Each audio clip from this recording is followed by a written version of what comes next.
जय जोहार, नमस्कार। दैनिक छत्तीसगढ़ चैनल देख रहे हैं आप और छत्तीसगढ़ प्रदेश की आज की महत्वपूर्ण बड़ी खबरों को एक एक करके हम आपको विस्तार से बताने वाले हैं। इससे पहले अगर आप छत्तीसगढ़ प्रदेश के हैं, छत्तीसगढ़ के समाचार ठीक इसी प्रकार रोजाना देखना चाहते हैं तो नीचे लाल कलर का सब्सक्राइब बटन दिया है, जिसे दबाकर आपको इस चैनल को सब्सक्राइब करना है। पहली बड़ी खबर है, मुख्यमंत्री भूपेश बघेल ने वैद्य राज्यों के सम्मेलन में कई बड़े ऐलान किए। इस ऐलान में बेलरगांव को तहसील बनाने के लिए जिला कलेक्टर को भी निर्देशित किए गए हैं। दरअसल मुख्यमंत्री भूपेश बघेल ने धमतरी जिले के नगरी के डोंगर टूला स्थित कोटेश्वर धाम में ऋषि पंचमी के मौके पर आयोजित पारंपरिक वैद्य राज के सम्मेलन में शिरकत की। इस अवसर पर बघेल ने कोटेश्वर धाम में औषधियों के प्रसंस्करण और प्रशिक्षण के लिए केंद्र खोलने, वैद्यों के लिए विश्राम गृह का निर्माण कराने, धान खरीदी केंद्र खोलने, साथ ही साथ कोटेश्वर धाम को 4 हेक्टेयर क्षेत्र में सामुदायिक वन अधिकार पट्टा देने, कोटेश्वर धाम की 7 धारा में स्टाफ डैम निर्माण, यज्ञशाला में शेड का निर्माण तथा कोटेश्वर परिसर में सौर ऊर्जा से विद्युत एवं पेयजल की व्यवस्था करने संबंधित घोषणाएं हुई है। मुख्यमंत्री भूपेश बघेल ने बेलरगांव को तहसील बनाने के लिए भी धमतरी जिला कलेक्टर को प्रस्ताव भेजने के निर्देशित किए हैं। मिलेट मिशन के अंतर्गत कोदो, कुटकी एवं रागी का उत्पादन बढ़ाने के लिए 14 जिलों में खर्च होंगे 170 करोड़ रुपए। IIMR की हैदराबाद के साथ जिला कलेक्टरों ने MOU पर हस्ताक्षर किए हैं। दरअसल मिलेट मिशन के तहत Indian institute of millet research यानी कि IIMR हैदराबाद की टीम द्वारा और प्रदेश के 14 जिला कलेक्टरों ने शुक्रवार को एक MOU पर हस्ताक्षर किए हैं। इसके तहत अब राज्य में कोदो, कुटकी, रागी समेत अन्य लघु धान्य फसलों का उत्पादन बढ़ाया जाएगा। छत्तीसगढ़ के 20 जिलों में कोदो, कुटकी, रागी का उत्पादन होता है और इस मौके पर मुख्यमंत्री भूपेश बघेल ने कहा कि छत्तीसगढ़ आने वाले समय में देश का मिलेट हब बनेगा। उन्होंने कहा कि मिलेट मिशन के तहत किसानों को लघु धान्य फसलों की सही कीमत दिलाने, आदान सहायता देने और खरीदी की व्यवस्था, प्रोसेसिंग और विशेषज्ञों की विशेषज्ञता का लाभ दिलाने की पहल की है। जाते मानसून ने रायपुर को कर दिया है पानी पानी। 1 घंटे के दौरान 30 मिलीमीटर तक भारी बारिश हुई। नदी नाले इस वजह से उफना गए, सड़कें तालाब बन गई। कई कॉलोनियों में घरों के अंदर तक पानी घुस गया था। दरअसल मानसून की अब तक की सबसे तेज बरसात रायपुर शहर की जल निकासी व्यवस्था की नाकामियों की तस्वीरें दिखा रही हैं। दोपहर बाद हुई 1 घंटे की तेज बारिश से रायपुर शहर की मुख्य सड़कें लबालब हो गईं। उफनाए नालों का पानी बस्तियों, कॉलोनियों और घरों में भर गया। कई निचले इलाकों में हालात चिंताजनक हो गए। रायपुर में दोपहर 2 बजे के बाद हुई तेज बारिश की वजह से तकरीबन 3 बजे तक शहर का जय स्तंभ चौक जलमग्न हो चुका था। GE रोड पर पूरी तरह पानी भरा था। नगर घड़ी चौक पर घुटनों तक पानी भर रहा था। इसके अलावा राजा तालाब, प्रोफेसर कॉलोनी, अवंती विहार, जल विहार colony, railway station road, Vishal Nagar, समता कॉलोनी, चौबे कॉलोनी, जगन्नाथ नगर, इसके अलावा विभिन्न जो महत्वपूर्ण नगर हैं जैसे क्षेत्रों में लोगों के घरों में पानी घुस गया। बॉर्डर पर बने RTO के बैरियर अब जाकर बंद होने वाले हैं। सड़क परिवहन मंत्रालय ने छत्तीसगढ़ से परिवहन बैरियर हटाने की डिमांड की है।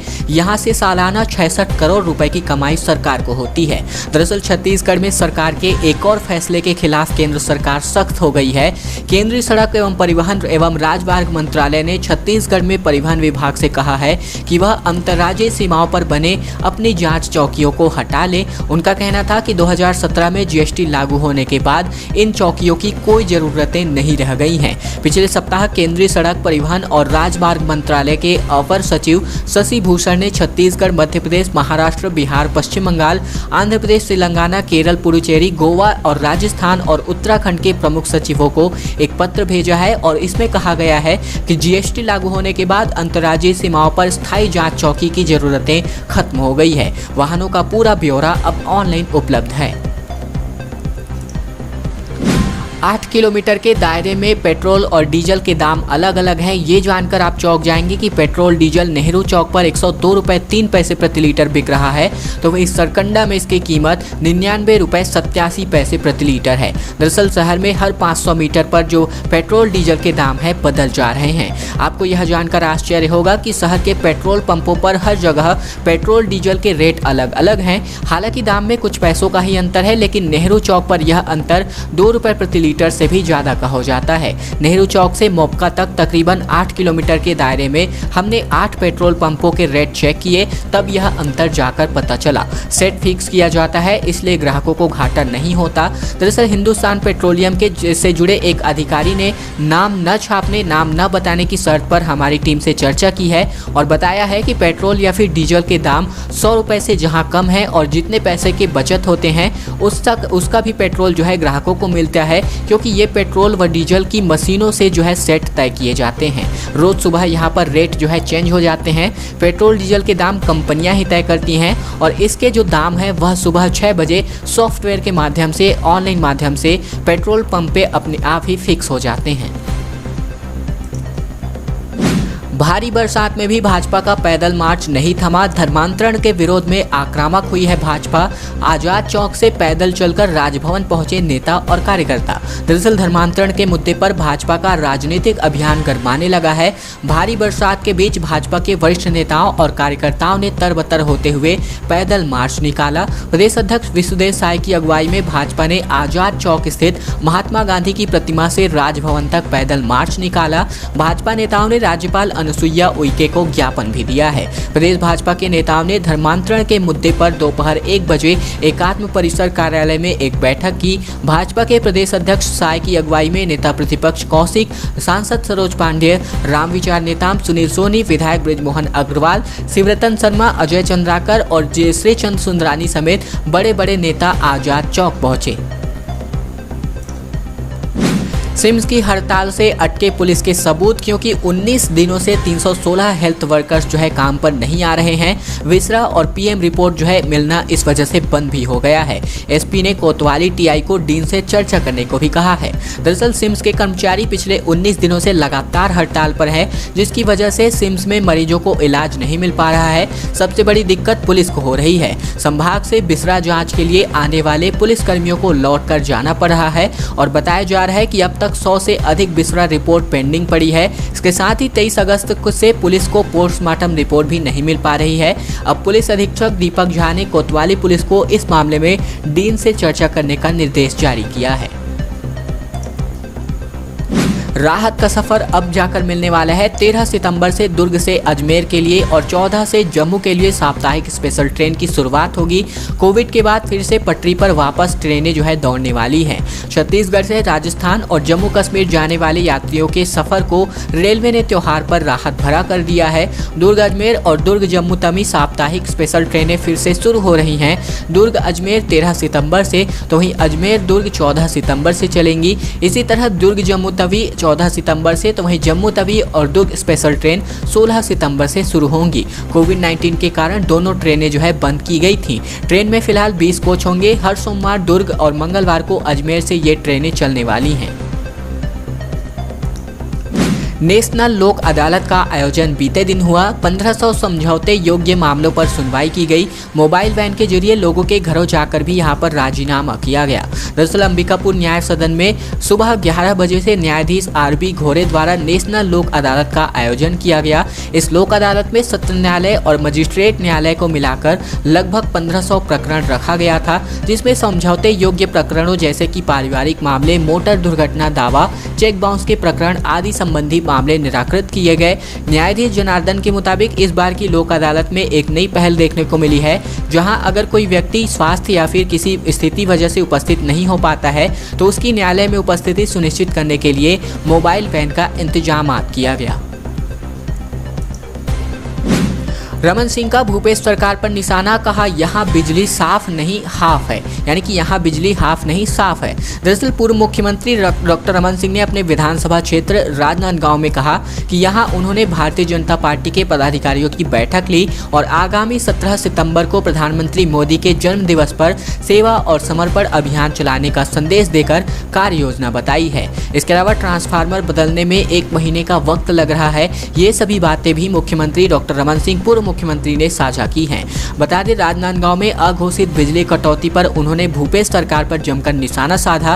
रमन सिंह ने कहा कि पहले ही किसान परेशान और अब बिजली कटौती से सिंचाई नहीं हो पा रही है, फसल बर्बाद हो रही है, ट्रांसफार्मर बदलने में भी 1 महीना का वक्त लग रहा है। कार्यकर्ताओं की बैठक लेने के दौरान डॉक्टर रमन सिंह ने कहा कि छत्तीसगढ़ में खाद का संकट काफी गहरा है और किसानों को खाद नहीं मिल रहा है। किसान अधिक दाम चुकाकर खाद खरीद रहे हैं। ऐसे में किसानों की समस्या को लेकर आगामी 13 और 14 सितंबर को भी सभी जिला और तहसील मुख्यालयों में आंदोलन किया जाएगा। इस दौरान जहां सूखा है वहां अकाल घोषित करने की मांग भी की जानी है। दोस्तों, अगली बड़ी खबर की ओर बढ़ते उससे पहले हमारी एक छोटी सी प्रार्थना आप सभी से। वीडियो अगर आपको पसंद आ रहा तो इस वीडियो के नीचे लाइक बटन है, जिसे दबाकर आपको इस वीडियो को लाइक कर देना है। नीचे लाल कलर का सब्सक्राइब बटन भी दिया है, जिसे दबाकर आपको इस चैनल को सब्सक्राइब कर लेना है। तो वही घंटी को दबाकर ऑल नोटिफिकेशन को भी आपको सेलेक्ट करके रख लेना है, ताकि प्रतिदिन की महत्वपूर्ण खबरें, छत्तीसगढ़ के समाचार ठीक इसी प्रकार से हम आप तक रोजाना बिना किसी रुकावट पहुंचा सके। उच्च शिक्षा को लेकर के खबर आ रही है। छत्तीसगढ़ की एकमात्र सेंट्रल यूनिवर्सिटी जो है सभी मामलों में पिछड़ती दिख रही है। बता दें, टॉप 200 की सूची यानी कि टॉप 200 की सूची से अपना स्थान गंवा दिया है सेंट्रल यूनिवर्सिटी गुरु घासीदास विश्वविद्यालय ने। स्थान जो है 2018 में 169वीं पोजीशन पर था, जबकि अब 2017 की बात करें तो 171वीं रैंक हासिल की थी गुरु घासीदास यूनिवर्सिटी ने। दरअसल नेशनल इंस्टीट्यूशनल रैंकिंग फ्रेमवर्क यानी कि NIRF 2021 जारी हुआ है। इसमें गुरु घासीदास सेंट्रल यूनिवर्सिटी टॉप बनाना तो दूर, नेशनल रैंकिंग से ही बाहर हो गई है। टॉप 200 में गुरु घासीदास सेंट्रल यूनिवर्सिटी जगह ही नहीं बना पाई है, जबकि सेंट्रल यूनिवर्सिटी को इस साल NAC ग्रेडिंग कराना है, बल्कि 3 साल से यूनिवर्सिटी जो है NAC ग्रेडिंग की तैयारी भी कर रही है।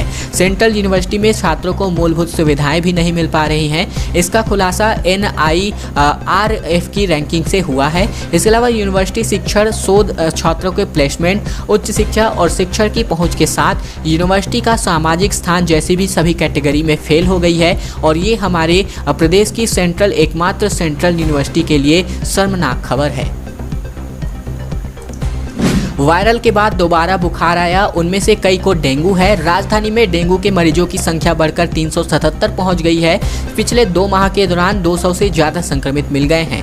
राजधानी में डेंगू के लगातार बढ़ते मरीजों में एक नया ट्रेंड सामने आ रहा है। शुक्रवार तक डेंगू के 377 मरीज मिल चुके हैं, जिनमें से 209 तो केवल पिछले 2 माह के दौरान मिले हैं। डॉक्टरों के मुताबिक इनमें से 100 से ज़्यादा मरीज ऐसे हैं जिन्हें एक बार वायरल हुआ और वे 3-4 दिन में ठीक हो गए। इसके बाद से कुछ दिन बाद उन्हें दोबारा बुखार चढ़ा, तब जांच में इनका डेंगू निकल आया। अब जाकर डॉक्टर को ये पता लगा रहे हैं कि यह कोई ट्रेंड है या फिर महज इत्तेफाक है।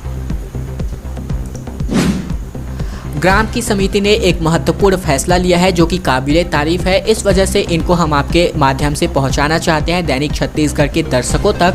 ग्राम समिति का फैसला है, गांव में अगर जो भी शराब बनाएगा या फिर बेचेगा तो उसको 50,000 रुपये जुर्माना होगा। 5 साल तक सामाजिक बहिष्कार की भी योजना है। दरअसल ब्लॉक मुख्यालय से 7 किलोमीटर दूर गाँव है भरसेना, जहाँ पर 230 मकानों के इस गाँव की आबादी लगभग 1300 है। यहाँ पर कभी यह आबादी कच्ची घरों में शराब बनाती थी, तो वहीं अब कुछ लोग दुकानों से भी शराब लाकर बेचते थे। लेकिन अब इस गांव में पूर्ण शराबबंदी की महत्वपूर्ण घोषणा हुई है। गणेश चतुर्थी से ग्रामीणों ने गांव में पूर्ण शराबबंदी लागू कर दिया है। इसके बाद से अगर कोई यहां पर शराब बनाते या फिर बेचते पाया जाता है तो उस पर 50,000 रुपये तुरंत जुर्माना लगाया जाएगा और यहाँ पर 5 साल तक उस व्यक्ति को गाँव की सार्वजनिक गतिविधियों से भी अलग रखा जाएगा। दरअसल गाँव में जमकर शराब बन रही और बिक रही थी। इसका असर होने लगा था कि गाँव के 12 से 15 साल के बच्चे भी शराब के आदी होने लगे थे और इस बिगड़ते माहौल को देखते हुए सभी ने एकमत होकर यह फैसला लिया है, जो कि काबिले तारीफ भी है। छत्तीसगढ़ के कांग्रेस नेताओं ने हाथ जो है छोड़ दिया है। बता दें, वेदराम समेत 11 कांग्रेसियों ने बीजेपी का दामन थामा है। डी पुरेंद्रेश्वरी ने दिल्ली में उनको सदस्यता दिलाई है। नशा मुक्त आंदोलन के प्रभारी भी इनको नियुक्त किए गए हैं। दरअसल कांग्रेस नेता वेदराम मनहरे सहित 10 कांग्रेसी नेता बीजेपी में शामिल हो गए हैं। छत्तीसगढ़ प्रदेश प्रभारी पुरेंद्रेश्वरी ने शुक्रवार को उन्हें दिल्ली में पार्टी की सदस्यता दिलाई है। इसके बाद से पार्टी में उन्हें छत्तीसगढ़ में नशा मुक्त समाज आंदोलन का प्रभारी बना दिया गया है। मनहरे तिल्दा जनपद पंचायत के 2 बार अध्यक्ष, 2 बार उपाध्यक्ष रह चुके हैं। इसके अलावा वो सतनामी समाज के संरक्षक भी हैं। 2018 के विधानसभा चुनाव में मनहरे रायपुर जिले की आरंग सीट से प्रबल दावेदार भी थे। हालांकि कांग्रेस ने उन्हें उनकी जगह शिव डहरिया को टिकट दिया था।